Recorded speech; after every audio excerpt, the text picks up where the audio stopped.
Have you ever wanted to help your customers more? Have you seen that they were struggling in certain areas and they were good at their expertise, but just didn't know? Maybe it's marketing, maybe it's lead generation, maybe it's just ancillary things that are so vital to business, but it's not in their wheelhouse. Have you ever thought about starting your own association? I know I have, and that's why I'm excited to have Skye Stevens here. We're going to be talking about the Association of Professional Builders and why she founded it, right after we thank our sponsor. How would you like to grow your wealth easier than you think with the change you probably don't notice anyhow automatically? That's why I started the Compounding Interest Snowball, investing with acorns, and advise you do too. Get started simply and easily today at eainterviews.com/acorns.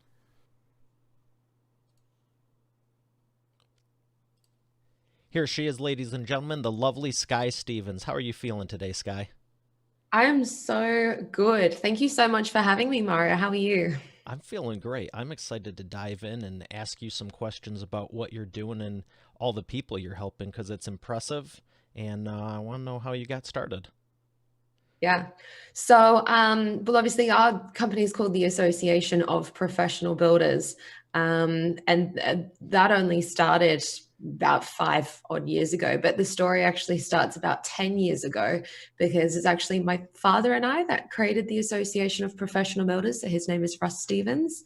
But our whole journey actually started about 10 years ago, where we started another company that was actually a marketing agency specifically. So specifically a marketing agency for residential home builders. And it was just so much fun because we were just spending all day doing marketing and generating leads for our builders. And And why is that important? Because I know there's a lot of people in the expert authority world listening and they have the skill set, they have the expertise, but why are leads and marketing and all this so vitally important?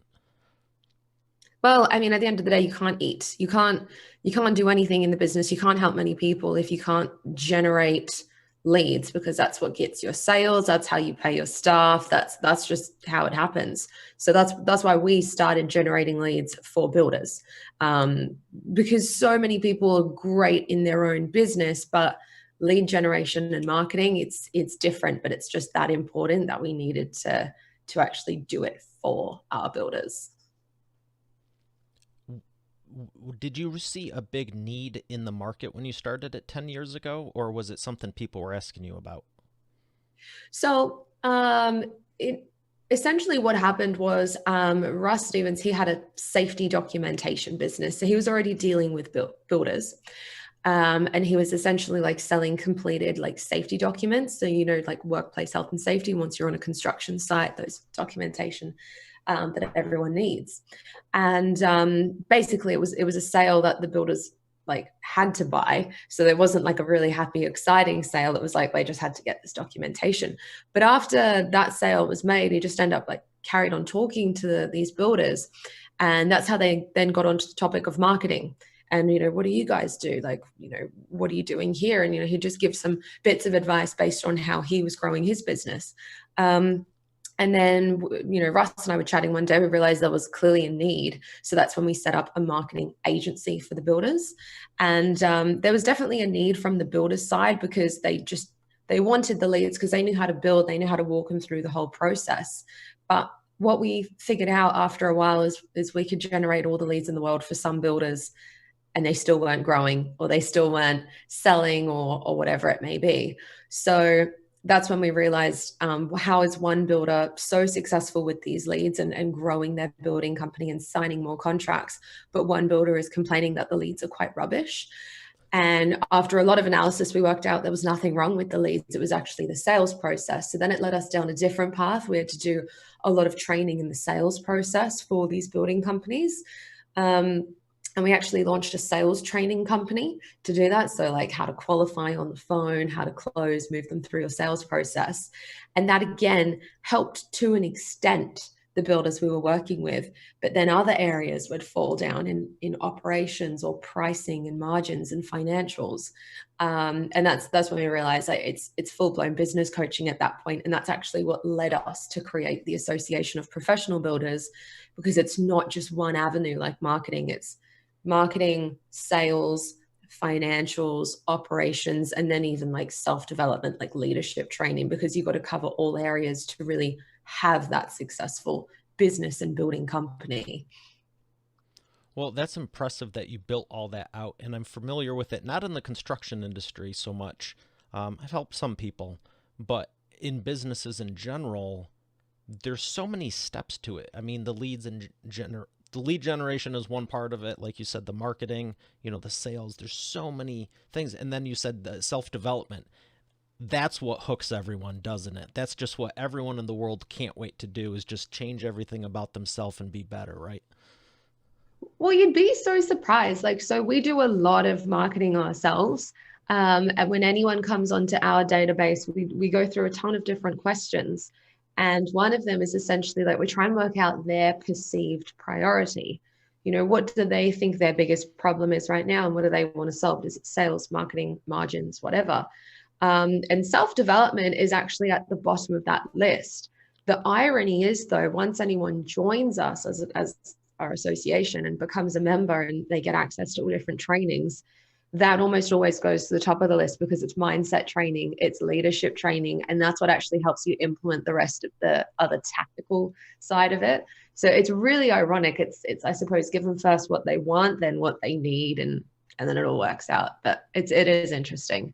That's a great expert authority insight that you're making there because as much as I was joking about it, and maybe I really should go to Australia sooner than later, because I mean, most people I've noticed here in the US, it's like if they can just buy it and not do any work, they're all for it. But the reality is, you're not going to figure it out until you have the competency. Even if you do outsource it after that, I believe you do need to have some knowledge. You can't just go in blind. I mean, that's kind of crazy.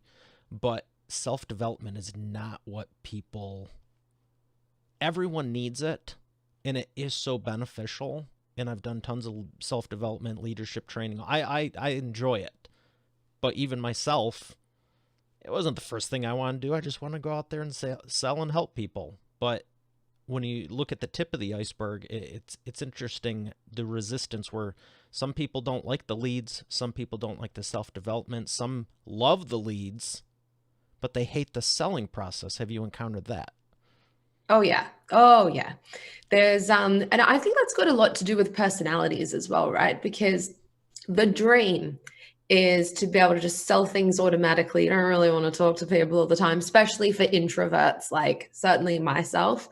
But that's when a lot of the self-development training comes in because it's just changing up your mindset. Because what do you not like about the selling? Well, a big part of selling is dealing with rejection because people can say no, and you're not moving them to the next step. So if we can work on ourselves and our mindset, we're not taking that rejection so personally. We can actually learn how to learn anything and understand that anything is learnable. We can do anything.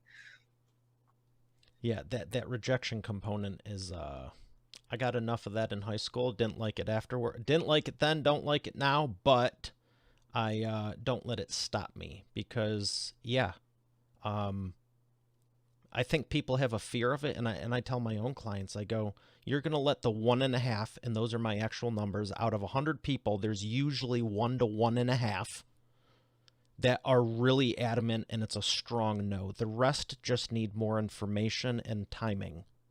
And when you fill the hopper and you have quality leads consistently, you don't put that pressure on yourself to have to force everyone. I think this is the worst thing you can do.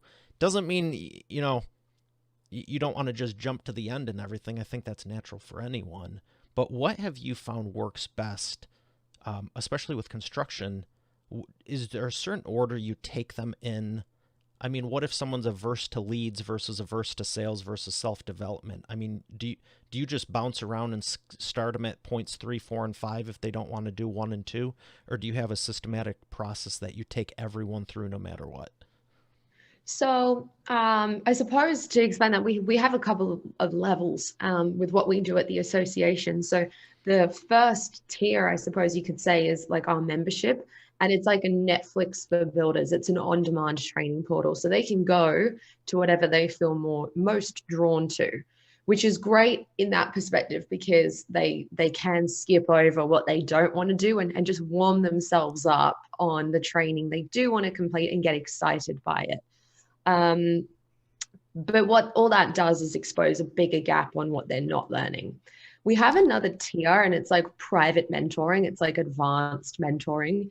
And we actually have it all laid out in a roadmap. And we have like levels that we want to push our clients through, push our builders through. And it really ensures that, I mean, they could be a level 10 on so many areas, but because they didn't do this one thing, they're still on level 1.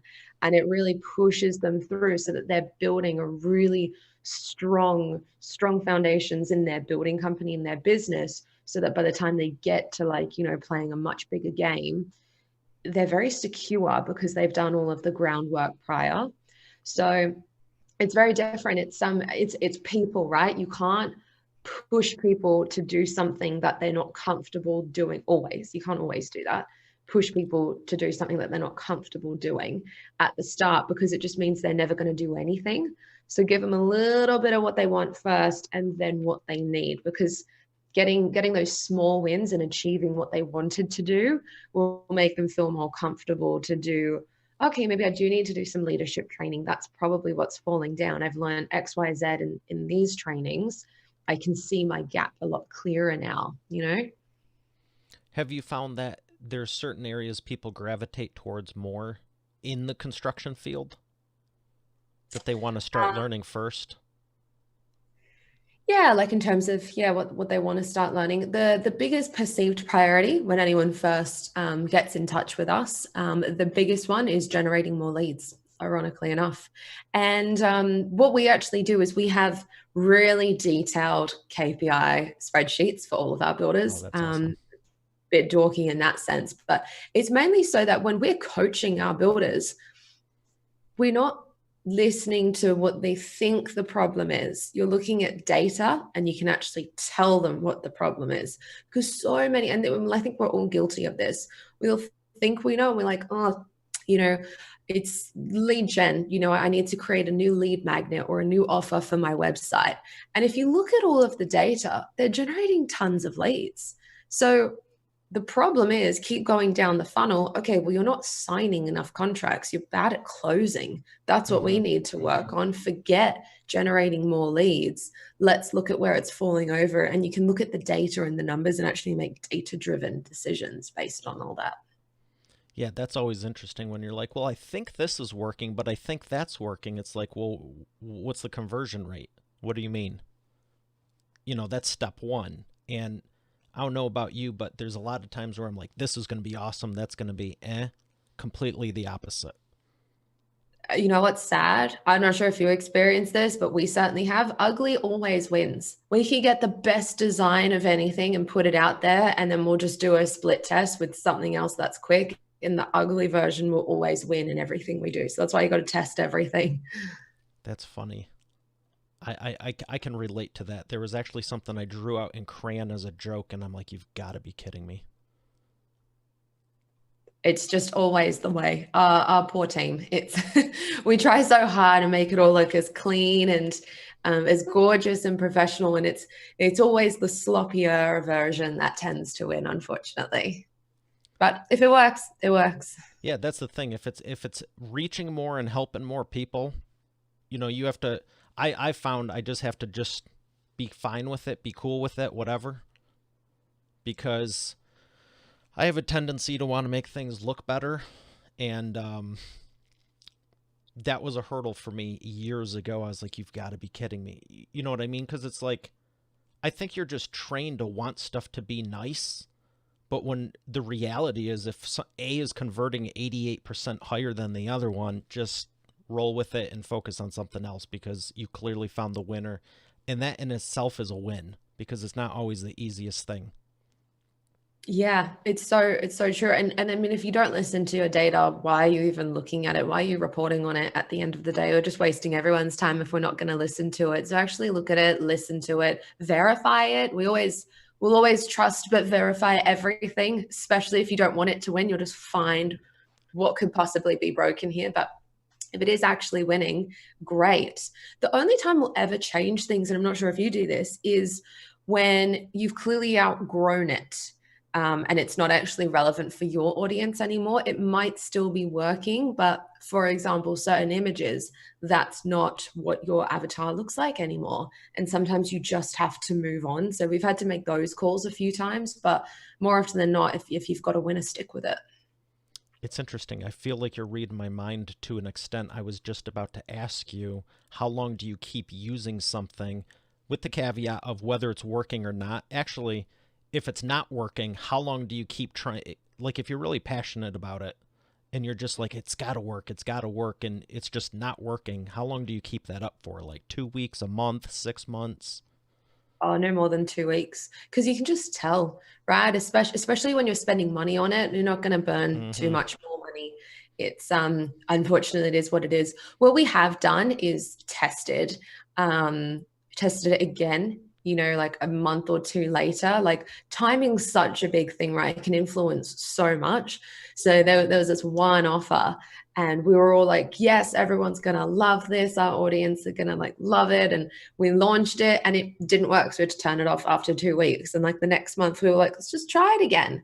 And we launched it again and it didn't work. So we had to turn it off after like, I think about a week that time because it was really bad.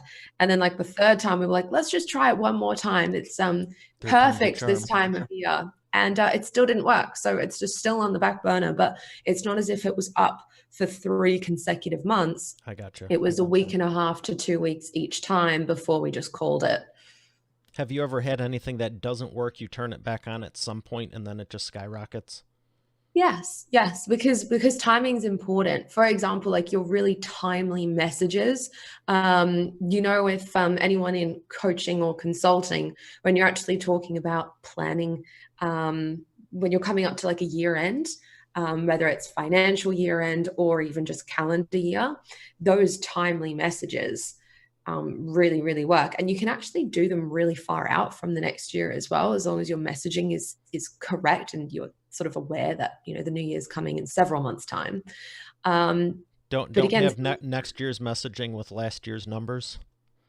yeah, yeah. So I mean, you just got to launch it, and sometimes it won't work. But as it gets closer to that, you can launch it again because the time really has changed, and maybe there's a little bit more urgency for your audience.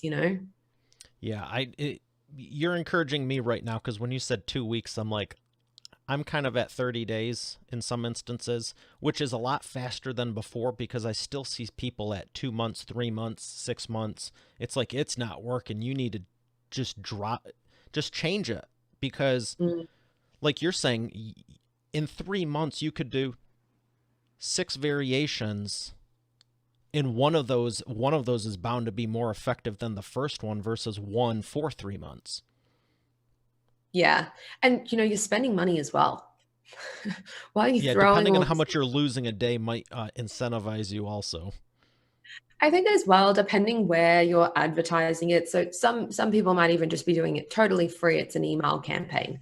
But if you're actually spending money advertising, look at how much you're spending on a daily basis on that daily budget. Because if it's high, if you've got a big audience and you're spending a lot, you can turn it off a lot quicker. You know, you've got your data there. It reached 10,000, 100,000 people. It didn't work. Let's just call it and move on. That's if you're watching your KPIs, though. Yeah, data is important. What's So this mean? important. No idea. Let's just keep running it. It's painful. So tell me about the association now, because it's great to hear that, I always love the backstories that you started it 10 years ago and you launched the association even 5 years ago, which is impressive. But how has it grown over those last 5 years since you officially launched it? So we're actually in 5 countries. So our builders that are members, they're in Australia, New Zealand, the States, Canada, and the UK. So the main thing that really has propelled our growth is it's all completely online, obviously. So the way we reach all of our builders, it's completely online. We're using channels like Instagram, Facebook, LinkedIn, YouTube, and then really, really heavy on a lot of our emails as well. And it's just providing so much content. And I think that's what's really transformed it. And it's content marketing. It's a slow burn, but it just snowballs year after year after year. And we've had guys on our database even for 10 years, from our marketing agency. And they've said, I've been receiving your emails for like 7, 8, 9 years. I've got them all in a folder. I always read them and I just save them. And there's still brand new people coming, like replying to us or like inquiring, but saying that they've been watching us for years to get to this point. And that's the big thing that's transformed it from actually giving away all of that content, whether it's written, on video, just daily posting. And yeah, so now we've got a few hundred members across those 5 countries. That's fantastic. Congratulations. What percentage of organic outreach are you doing versus paid traffic? Paid is definitely the bigger percentage for us. 80/20? Probably, yeah. And Classic. any specific platforms, or are you on all of them? We definitely spend the most on Facebook. Obviously, a little bit then goes to Instagram, but the main difference, Facebook and Instagram there, I'd say it's more or less 50-50, but it's your videos. Remember that in your adverts on Instagram, they've got to be under 60 seconds, and we've got some quite long videos that deliver content. So that's when more of it goes onto Facebook. You listening to this? Something happened here. I want to hear that last part again. What's a great way to advertise? Video. Video content on Facebook. So it's that's paid social is where most of our leads come from. And even when we're teaching our builders and was doing marketing for our builders, that is the best way to do it as well. Because then you've got the flip side, right? You've got your search marketing, so Google search. That's when people have intent. They're actually searching for you. And yes, whether you're running a building company or whatever, they're great leads as well because they're actively searching for you. But there's only a finite amount of people. So if you can then go on, and you have to have it really dialed in that they could be searching for 101 different combinations, and you have to make sure you're showing up for them because they could search for A and you're ranking for B. Yeah, totally. So, paid search, you definitely want to get in on that, and do it well. But there's such a missed opportunity for certainly like our builders when we were teaching them to do it. Do content on platforms like Facebook, on Instagram, because what do you think keeps people warm? You can only dangle an offer in front of someone so many times.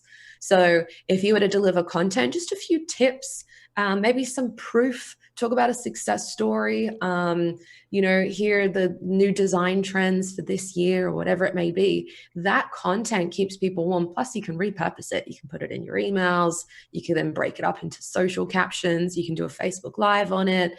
You can do a blog post and then share it around. You've got a lot of longevity there. Maybe talk about it on a podcast. Yeah, it's just all there.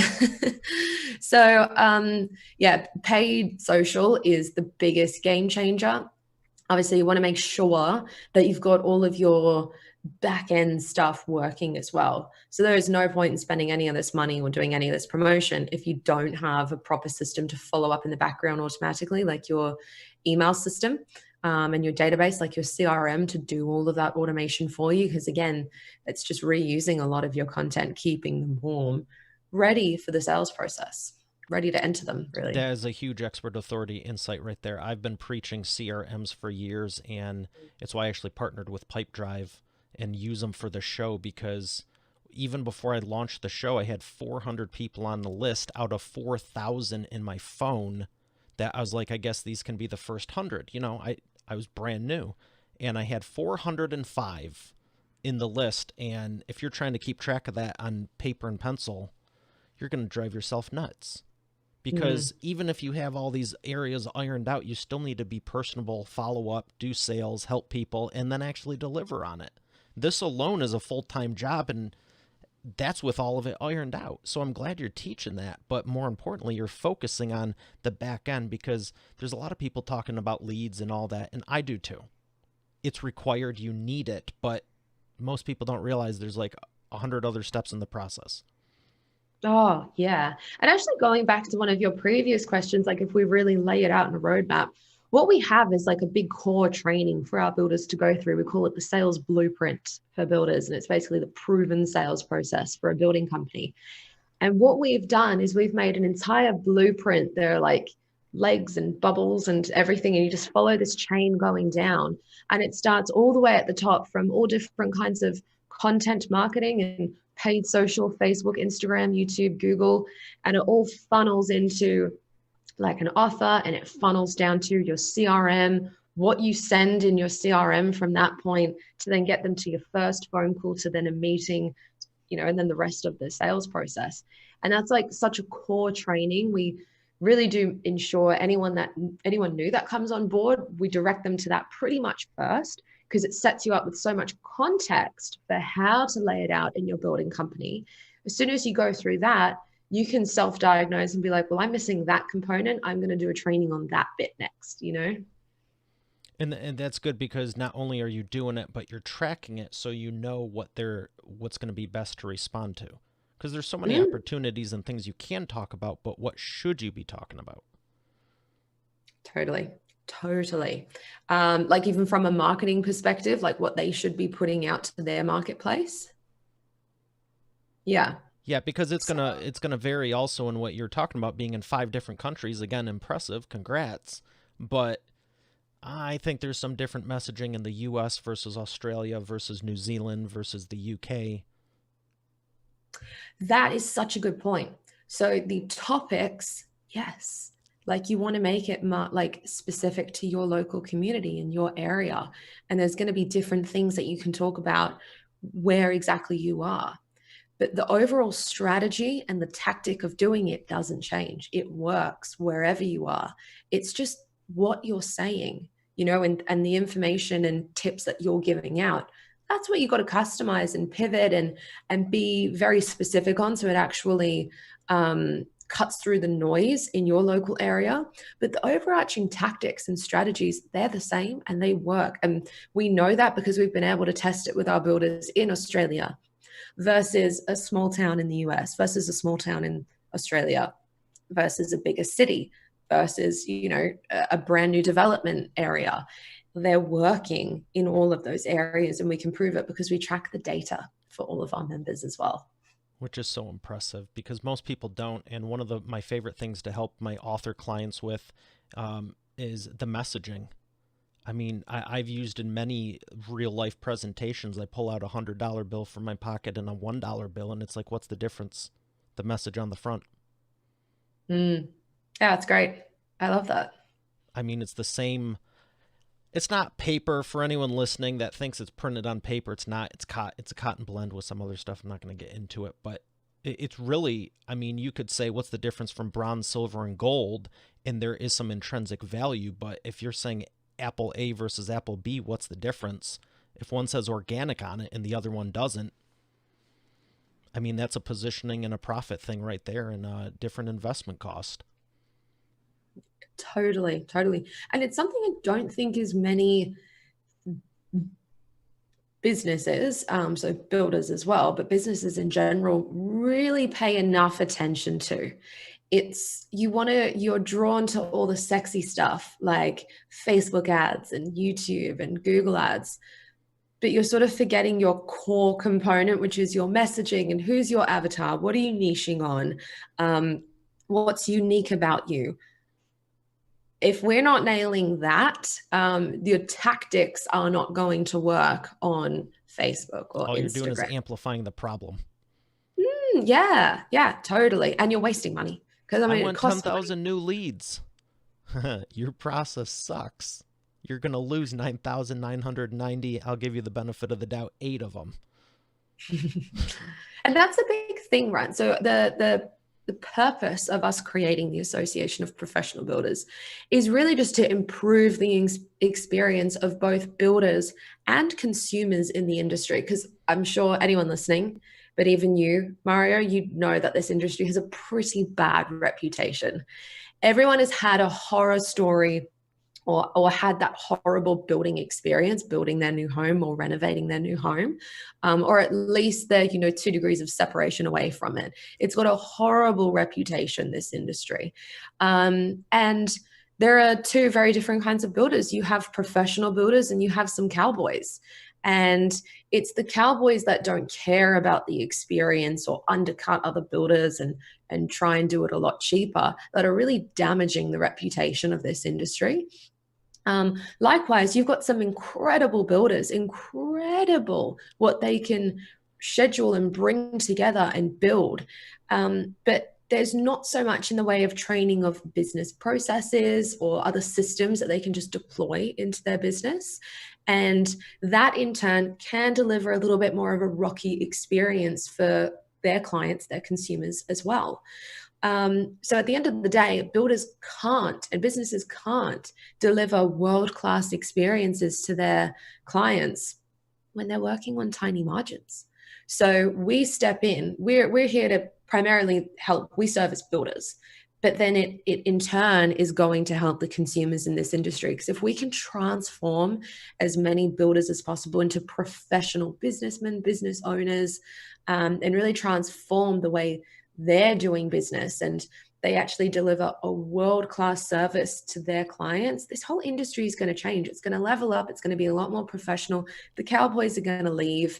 And in turn, they're taking care of the client from the very first inquiry to getting back to them instantly because they have a CRM system, to educating them about the building process, what, some builder's jargon you may not know, X, Y, Z. Then here's the contract signing. It's not a pushy hard sale. It's a really, really consultative approach. Then they're delivering an exceptional service, building the home because they're doing milestone meetings and all different things. They deliver an exceptional handover experience. That is transformative. And they're the systems that we've gone out of our way to provide our builders because A, they are 10 times better in the service that they can deliver the consumers. And then consumers, they're happy with this industry. And then it's going to be much more expected that you pay for a quote from a custom home builder because it's a lot of work that goes into producing one. It's like law, medicine, you expect to be billed in 15-minute increments just to talk to a lawyer on their break. But it's just not expected in this industry. And that's what we're here to do. We want them to improve that experience from start to finish, not just building, from the first inquiry. That's so great you're transforming the industry as a whole because it is so needed.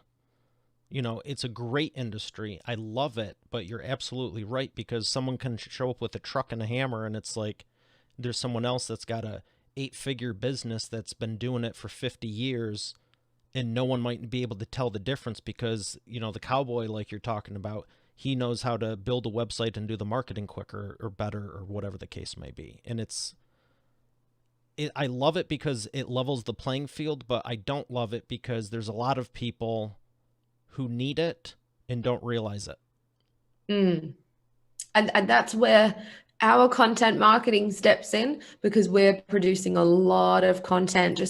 I think the big thing that we noticed, certainly with our business, is a lot of like our market, they're not actively searching on Google search for coaching and help specifically with their business. Some are, and that's brilliant. That's great. But a lot aren't. So we have to use content marketing as a way to make them problem aware. So to speak, like actually, and actually show like, do you experience this? Do you feel like this? There is a better way. Did you know it doesn't have to be like that? And actually give them some tips of what they can do to manage their clients' expectations better or qualify a lead on the very first phone call. We can give them those systems and give them some free information so they can actually realize, there actually is a better way. And then they're more open to it and then they look for more solutions. So speaking of that better way, tell me about your biggest success story in the transformation you've been able to give someone. Who's big in your biggest mess beforehand that had the biggest turnaround from joining and working with you? Well, I'll tell you about this one client. One client springs to mind. They're based in Australia, actually. So he was running a building company in Australia. It had been going for several years before he even joined us. And, he'd even had business coaches prior to joining our private mentoring program and getting assigned one of our coaches. And he actually more than doubled his building company in a year. So suddenly he was up to 9 million in revenue. Oh, wow. That's a lot of moving parts. It's a lot of employees. And he doubled it so quickly with this last coach, but it was, a bit of a mess behind the scenes. So he came on board with us and we were able to completely clean everything out, look at every single number and really analyze what state the building company was in right there and there. Like, I mean, when he joined us, he had no ability to track his work in progress. He had cash flow problems. With that kind of revenue, why do you have cash flow problems? There's something happening in the back end there that we had to fix. And they weren't doing any online marketing either. This was built from an entire referral model. And if you're relying on referrals, it's a house of cards. Like what happens when the referrals dry up? You've got all this stuff, all these expenses. It's so risky. So that's what kind of shape he was like when he first came on board. And within 6 months, he solved all those problems. We gave him a system for tracking his work in progress. And ironically, for builders, work in progress is different to workflow. So we're able to establish that with him as well. We set him up on these detailed KPIs so we could track every single number in his business and see where problems were so he could spot them. It's not just for us to be able to spot them for him, but we gave him the tools so that he could manage his business properly and professionally. And actually set him up with a strategy so that he, moving forward, could do content marketing to have this perpetual funnel of new leads coming into the building company. And that was a transformation in itself. I remember what he said, and he's delivered us a lot of like success stories, which is amazing. And he learned more in 6 months with us than 2 years with his previous business coach because it was builder specific. And I think that's the main thing. You gotta look to people who are experts in what you're doing, because there are the black swans that you just don't know about that can get you. And so if you can go to someone that's got all that experience and they've worked with hundreds of other building companies, they know what to look for. Especially as well, the bigger the company, the more spectacular the failure if it all goes belly up. So you need to be able to really ensure that you are got strong foundations. You're a lot more secure. And in construction, that means holding a lot of cash because anything can happen. So it's about building those reserves, building up the company's equity so that he was a lot more secure if anything were to happen in the world. That just blindsides you. So I would definitely say that story comes to mind first, mainly because he was very successful on paper and on the outside when he first came to us, but it was restructuring a lot of the back end. So it was like completely sound so that like there was no more like sleepless nights or anything, like really secure. He was successful on paper before, and now it was just like completely backed up after 6 months to transform, the financial side and all the system side in the back end. Well, that's exciting to hear, and congratulations. Thank you. I have one more question for you. It's with the wheel of whatever. And yours is, tell me a country you want to expand to or are going to that no one knows about yet. Where are you going next? Ooh, catch me off guard kind of question. That's exactly right, but I wanted to be nice, so it was still kind of easy. Yeah, I love it. So to be honest, it would probably be a little bit more in the UK because we only have 1 or 2 members there at the moment.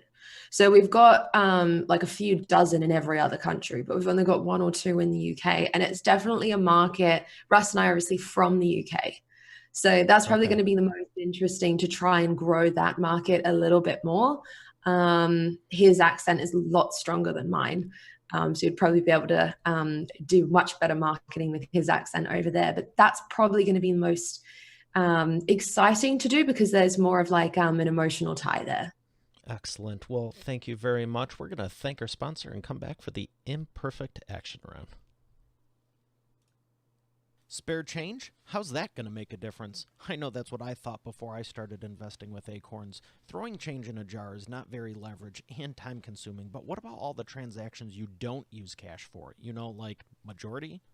Acorns not only invest your spare change automatically with roundups, it also lets you add a preset amount to each transaction regardless. It's pretty inspiring to see how quickly and easily you can end up with a pile of cash instead of a pile of receipts.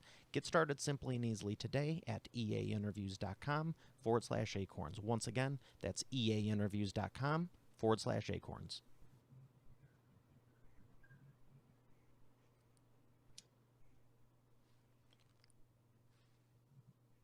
And we are back with the Imperfect Action round. Skye, are you ready to take Imperfect Action?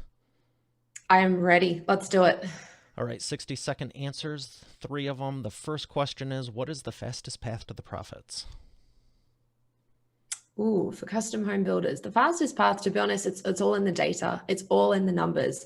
And at the end of the day, if you are not pricing properly, the traditional method is out. It's not about adding a markup to your cost of sales.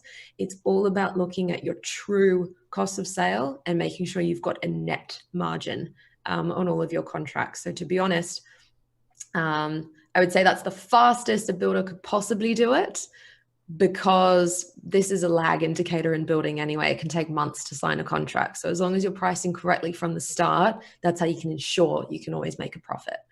Excellent. Number 2, what is the biggest problem you see your prospects making and the fastest way for them to fix it?